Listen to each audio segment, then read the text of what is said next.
Hello friends, welcome to my YouTube channel. Today my topic is explanation of science book class 6 chapter number 4 sorting materials into groups. So let's start our chapter. हमने तो foods और clothes के अंदर तो कई सारे varieties तो देखे ही होंगे. सिर्फ फूड और क्लोथ्स नहीं, हमने तो बहुत सारी चीज़ों में देखे, जैसे कि chair, bullock cart, cycle, cooking utensils, books, clothes, toys, water, stones और बहुत सारे ऑब्जेक्ट्स. आप अपने आजू बाजू देखो कि कितनी सारी जो चीज़ें हैं वो राउंड शेप में हैं. एटलीस्ट बहुत सारी, जैसे कि rubber ball, football, glass marble और if we include nearly round. अगर हम लोग सिर्फ राउंड की बात करें तो बहुत सारे राउंड चीज़ जो है हमारे घर पर मिल जाती है. अगर हम लोग किसी ऐसे चीज़ की मतलब कि जो खाने के लिए बनी हो उसकी ही बात करें तो वो भी हमारे घर पर बहुत सारी मिल जाती है. अगर हम लोग सिर्फ प्लास्टिक्स की भी बात की जाए तो प्लास्टिक्स की भी चीज़ बहुत सारी होती है. उसका तो हम लोग एक ग्रुप भी बना सकते हैं, जैसे कि bucket, lunch box, toys, water container, pipe और बहुत सारी चीज़ें हैं जो कि इस ग्रुप के अंदर आ सकती है. और नीचे there are so many examples और ways to group objects. In the above examples we have grouped the materials are that are made from. मतलब कि जो ऊपर जो है एग्जाम्पल्स उसमें हमने ये दिखाया है कि जो मटेरियल्स है वो किस में से मेड हुए, मतलब कि बने हुए हैं. ये जो सारे मटेरियल्स हैं वो सारे के सारे ना एक से भी ज़्यादा मटेरियल से बने हुए होते हैं. एक से भी ज़्यादा मटेरियल से बने हुए होते हैं. उसमें इंक्लूड हो जाता है glass, metal, plastic, would, cotton, paper, mud और सॉइल. कैन यू थिंक कि आपने कभी सोचा है इससे भी ज़्यादा एग्जाम्पल्स आते हैं. एक्टिविटी 1 में हमें ये कहा गया है कि हमें जो है हमें जितने भी पॉसिबल हो सके हमारे आजू बाजू से ऑब्जेक्ट्स लेने हैं. स्कूल में से, फिर घर पे से, जैसे कि chalk, pencil, notebook, rubber, duster, hammer, nail, soap, spoke of a wheel, bat, matchbox, salt, potato.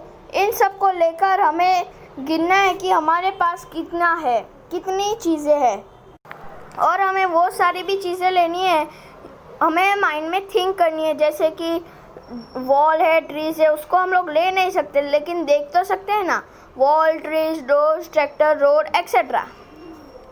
और उन सबको आपको जो है सबको डिवाइड कर देना है. वुड की चीज़ एक साइड और ग्लास की चीज़ एक साइड, प्लास्टिक की एक साइड, और ऐसे आपको जो है उसे डिवाइड कर देना है.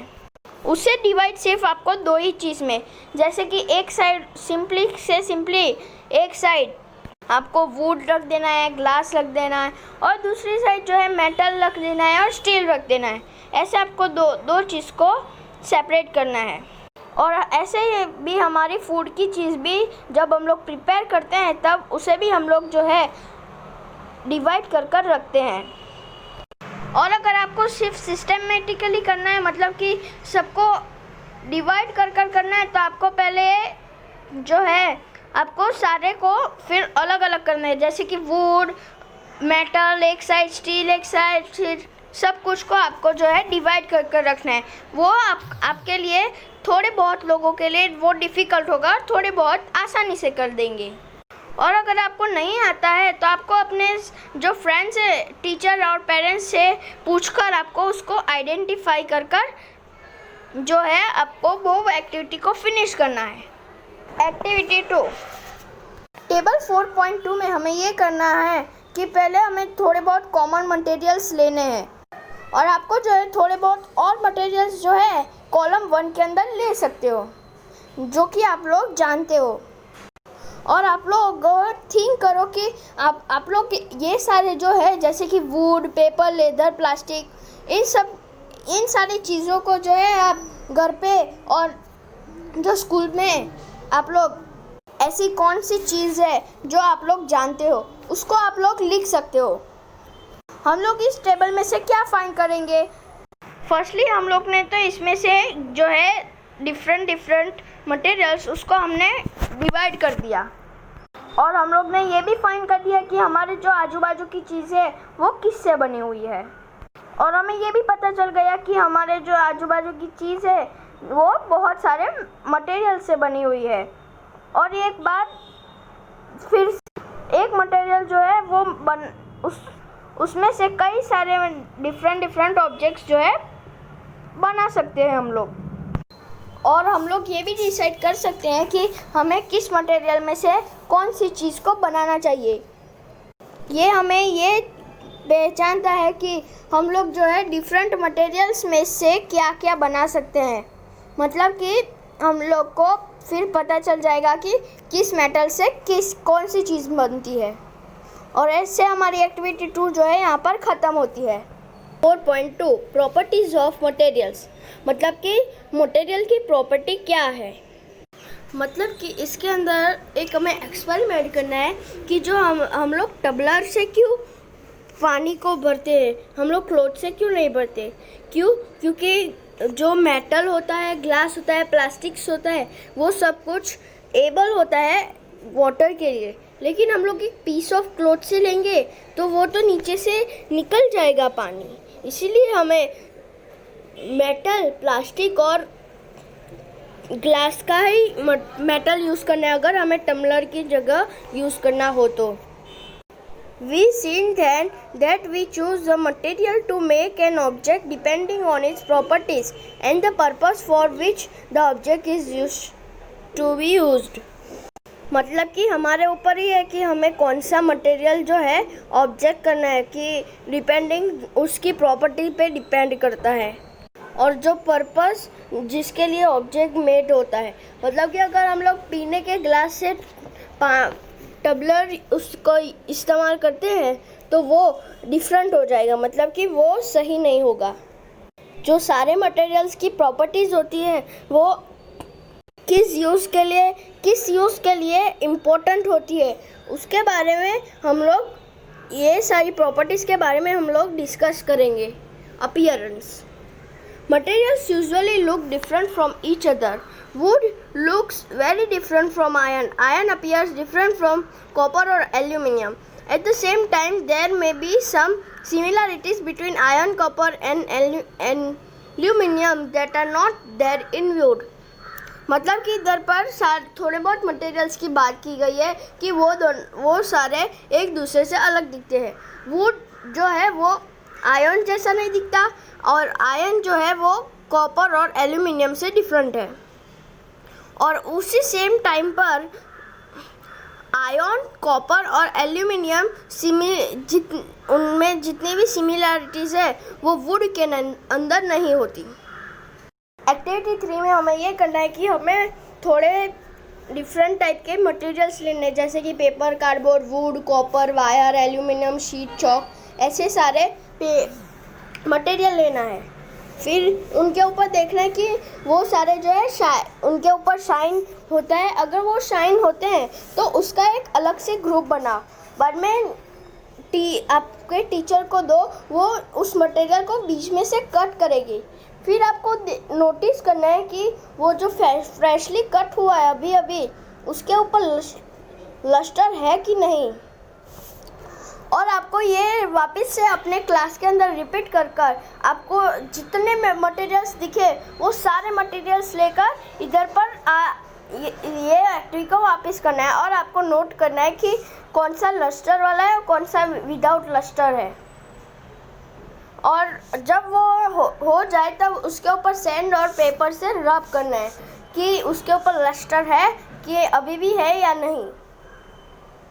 जिस मटेरियल्स के ऊपर लस्टर होता है वो यूजुअली मेटल्स होते हैं, जैसे कि iron, copper, aluminium and gold. वो सारे जो है मेटल्स के एग्जांपल्स हैं।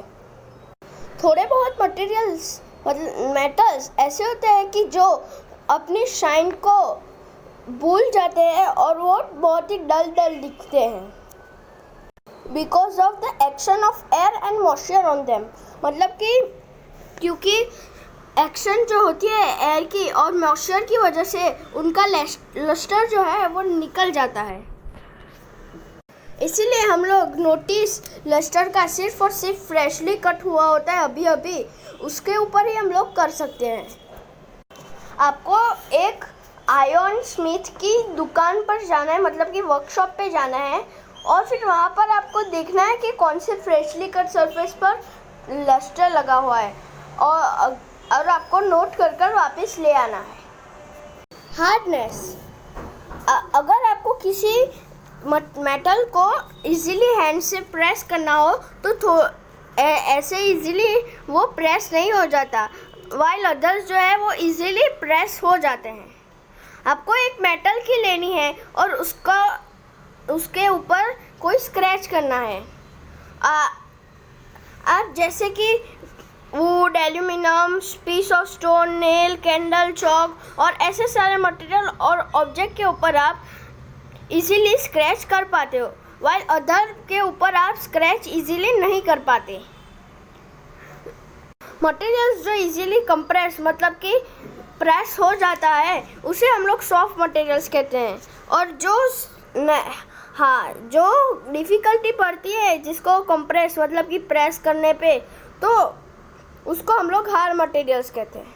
एग्जाम्पल, कॉटन और स्पोन जो है वो सॉफ्ट है, while iron is hard, iron जो है वो हार्ड है।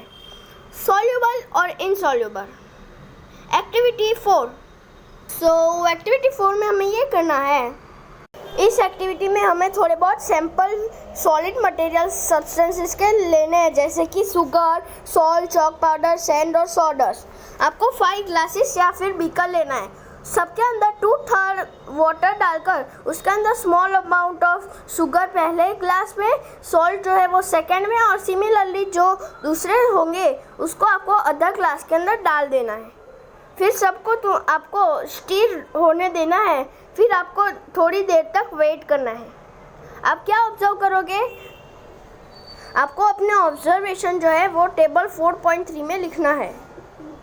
आप लोग ये नोटिस करोगे कि जो थोड़े बहुत मटेरियल सब्सटेंसेस होते हैं वो कम्प्लीटली डिसॉल्व और डिसअपियर हो जाते हैं वाटर के अंदर। उस सब्सटेंसेस को हम सॉल्यूबल इन वाटर कहते हैं। अदर्स जो उसके अंदर मिक्स फटाफट से नहीं होता और स्टीर रहता है उसे हम लोग इनसॉल्यूबल कहते हैं। Water plays an important role in the functioning of our body because it can be dissolved a large number of substances to liquids and also dissolved in water. Water जो है वो हमारे बॉडी के अंदर important role play करता है, मतलब कि वो सारी चीज़ों को जो है वो फटाफट से डिज़ोल्व अपने बॉडी के अंदर कर देता है। जो लिक्विड्स होते हैं वो ऑल्सो वाटर के अंदर डिज़ोल्व हो जाते हैं, वो हम एक्टिविटी 5 के अंदर देखेंगे। एक्टिविटी 5 मतलब कि आपको थोड़े बहुत सैंपल्स लेने हैं, जैसे कि vinegar, lemon juice, mustard oil और कोकोनट ऑयल, केरोसिन और बहुत सारे लिक्विड लेने हैं। फिर आपको एक ग्लास या तो फिर टबलर लेना है, बाद में उसको आपको हाफ पानी से भर देना है और आपको वो लिक्विड्स डालने हैं, और ऐसे आपको बहुत सारे ग्लास और टबलर लेकर उसके अंदर लिक्विड डाल सकते हो। फिर आपको उसका ऑब्जर्वेशन जो है वो देखना है और रिटर्न करना है। आप क्या नोटिस करोगे कि थोड़े बहुत जो मटेरियल्स होते हैं लिक्विड्स वो कम्प्लीटली उसके साथ डिज़ोल्व हो जाते हैं, और थोड़े बहुत जो होते हैं वो उनका एक सेपरेट लेयर बना लेते हैं ऊपर की साइड। और एक्टिविटी 5 जो है यहाँ पर कंप्लीट हो जाती है। थोड़े बहुत गैसेस जो है वो वाटर के अंदर सॉल्यूबल होते हैं और थोड़े बहुत नहीं होते। वाटर के पास जो है वो थोड़े बहुत उसके अंदर स्मॉल क्वांटिटी के गैसेस भी होते हैं जो कि उसके अंदर डिज़ोल्व हुए होते हैं। फॉर एग्ज़ाम्पल ऑक्सीजन गैस जो इतना इम्पोर्टेंट होता है और एनिमल्स और प्लांट्स के लिए, जो वाटर के अंदर लीव करते हैं मतलब कि रहते हैं। ऑब्जेक्ट्स में फ्लोट और सिंक इन वाटर। आप जब एक्टिविटी 4 कर रहे थे तब आपने थोड़े बहुत इनसॉल्यूबल सॉलिड्स को देखा होगा कि वो सेपरेट आउट मतलब कि फ्लोट कर रहे होते हैं और थोड़े बहुत जो है अंदर ही रहते हुए हैं। और वैसे ही आपने एक्टिविटी 5 के अंदर लिक्विड्स के साथ भी देखा होगा। थोड़े बहुत जो लिक्विड होते हैं वो अंदर सेपरेट हो जाते हैं और थोड़े बहुत जो है उसके साथ मिक्स हो जाते हैं। जो ऊपर की साइड आ जाता है उसे हम फ्लोट कहते हैं, और जो अंदर ही डीप अंदर रह जाता है उसे हम लोग जो है उसे सिंक कहते हैं। थोड़े बहुत एग्जांपल्स है यहाँ पर फ्लोट और सिंक के। अगर आप लोग जो ड्राई लीव होता है उसको आप लोग पॉन्ड के अंदर फेंकते हो और आप लोग स्टोन को पॉन्ड के अंदर फेंकते हो, तो आप लोग देख सकते हो कि जो ड्राई लीव होता है वो ऊपर फ्लोट करता है और स्टोन्स जो होते हैं वो नीचे चले जाते हैं। उसको हम लोग सिंक कहते हैं और उसको हम लोग फ्लोट कहते हैं। Bujo would like you to give him 5 examples each of the objects that float and those that sink in water. What about testing some materials to see if they float or sink in other liquids like oil? मतलब कि बुजो 5 examples दे रहा है इस float और sink के, कि कौन सा ऑब्जेक्ट जो है वो फ्लोट करता है और कौन सा जो है सिंक हो जाता है। अगर क्या होगा, आप लोग टेस्टिंग करोगे कि जैसे अदर लिक्विड्स के अंदर थोड़े बहुत जैसे मटेरियल्स जो होते हैं वो ऊपर फ्लोट करते हैं या सिंक करते हैं। जैसे कि ऑयल के अंदर आप टेस्ट कर सकते हो, सबके अंदर आप लोग टेस्ट कर सकते हो। ट्रांसपेरेंसी, आप जब अपने चाइल्डहुड के अंदर जो है आपने हाइड एंड सीक गेम तो खेला ही होगा। थिंक अबाउट इट कि आप कौन सी प्लेस पे हाइड कर रहे थे, मतलब कि छुप रहे थे। तो आप लोग ऐसी प्लेस ढूंढोगे जहाँ से आप आर पार नहीं देख पाओ, ओपेक ऑब्जेक्ट्स की साइड। उस चीज़ों को हम लोग ओपेक कहते हैं। क्या आपने कभी ऐसा सोचा है कि आप लोग कोई ग्लास विंडो के पीछे छुप जाओ? नहीं, क्योंकि आपके फ्रेंड्स जो है वो आपको क्विकली देख लेते हैं।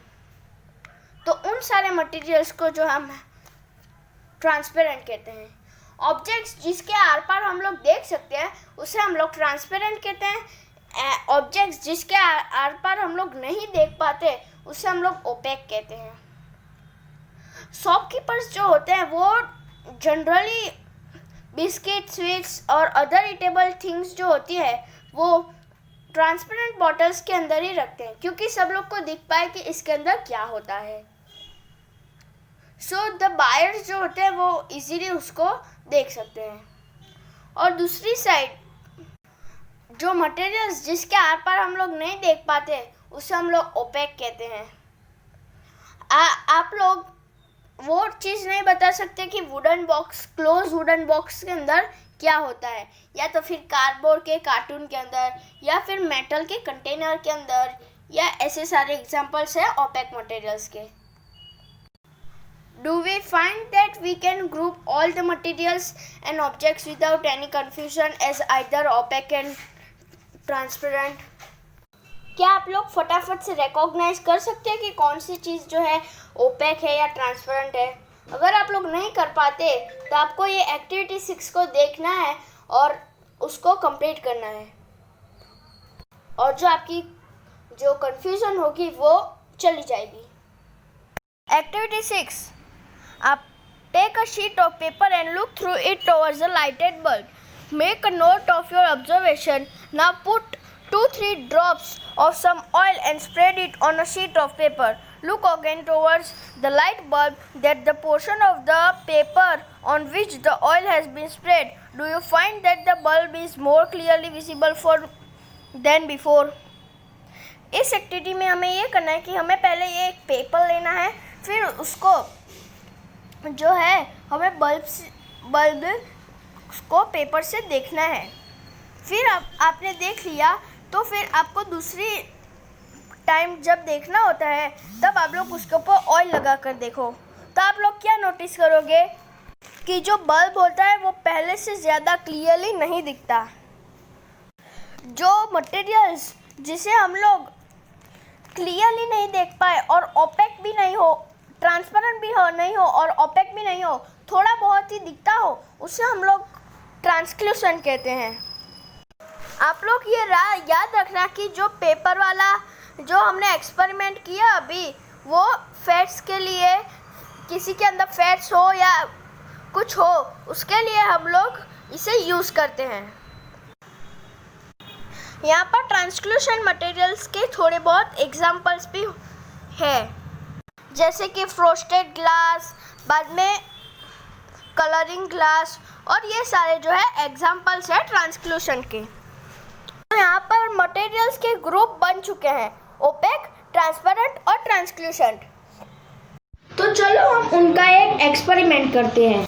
पहले हमें ये एक्टिविटी करने को बोल रही है कि हमें पहले एक डार्क रूम में जाना है, फिर हमें एक टॉर्च को ऑन करना है, फिर अपने पाम को जो है उसके ऊपर रख देना है। तो फिर क्या होगा, अपना जो पाम होगा वो ओपेक बन जाएगा या फिर ट्रांसपेरेंट या ट्रांसल्यूसेंट। वो अपना जो पाम है वो ओपेक का ओपेक ही रहेगा, लेकिन जो लाइट है वो अपने पाम से आर पार नहीं जा सकती। तो पहेली ने हमें यही एक्टिविटी करने को बोला और उसका जो रिज़ल्ट है उसको नोटिस करने को बोला। अब आप नीचे आ जाओ तो नीचे आपको ये दिखेगा कि डिफरेंट प्रॉपर्टीज़ होगी वो इन मटेरियल्सों की। First property, we learned that materials differ in their appearance and the way they mix into water or other liquids. हमने ये पढ़ा कि जो मटेरियल्स हैं वो उनके अपीयरेंस से अलग है, उस वे में जब वो लोग अपने वाटर या फिर अदर लिक्विड्स के अंदर मिक्स होते हैं। They may float or sink into water or may be transparent, opaque और translucent. वो ऐसा अदा नहीं करता कि वो फ्लोट है या सिंक है, मतलब कि वो तैरता है या डूबता है वाटर के अंदर, तब वो ट्रांसपेरेंट का ट्रांसल्यूसेंट भी हो जाता है और ट्रांसल्यूसेंट जो होता है वो ट्रांसपेरेंट भी बन जाता है, या तो फिर कई बार ओपेक भी बन जाता है। तो ये भी एक उसकी प्रॉपर्टी है। Materials can be group on the basis of similarities of difference in their properties. Materials को उनकी सिमिलरिटीज़ या फिर डिफरेंसेस के हिसाब से ही हम लोग ग्रुप कर सकते हैं उनके प्रॉपर्टीज़ के आधार पर। Why do we need to group materials? हम लोग क्यों नहीं मटेरियल्स को ग्रुप करते? In everyday life we often group materials for our convenience. हम लोग अपनी एवरीडे मतलब कि रोज़ी की लाइफ में हम लोग अपनी कन्वीनियंसी के लिए जो है अपने घर पर मटेरियल्स को ग्रुप मतलब कि एक हिसाब से बांट देते हैं। मतलब कि जो हम लोग अरेंजमेंट करते हैं वो हमें इजीली से मिल जाते हैं। मतलब कि अगर हमने इस चीज़ को उधर पर रखा तो उधर पर हम लोग वापस दूसरे दिन जाएंगे तो वो चीज़ उधर पर ही होगी, इसीलिए हमें आसानी पड़ेगी उन चीज़ को लेने के लिए। सिमिलरली जो ग्रोसर्स होते हैं वो बिस्किट्स या फिर सोप या सब कुछ को वो लोग एक कॉर्नर में रखते हैं। जब भी वो लोग कॉर्नर में जाते हैं तो उनको वो शॉप या ऐसा कुछ मिल जाता है और वो लोग ग्रेन पल्सेस को अलग साइड करते हैं, जैसे कि उन लोग को उधर पर मिल जाएगा। There is another reason why we find such grouping useful. उसका एक अनदर भी रीज़न है कि हम लोग जो ग्रुपिंग करते हैं उसका वो किस लिए और यूज़फुल होगा। जो हम लोग डिवाइड करते हैं अपने मटेरियल्स को वो हमें अपनी प्रॉपर्टीज़ को स्टडी करने में भी कन्वीनियंसी रहती है और ऑल्सो उनकी पैटर्न्स को ऑब्जर्व करने में और उनकी जो पैटर्न्स की प्रॉपर्टीज समझने में भी कन्वीनियंसी रहती है। हम लोग इसका और अगर हमें जानना हो तो हम लोग हायर क्लासेस के अंदर जाकर जान सकते हैं और ऐसे हमारी जो चैप्टर है वो कंप्लीट होती है। If you have any query then ask me in comment section, I will reply. And also like, share and subscribe my video. My channel name is 7 Day Learning।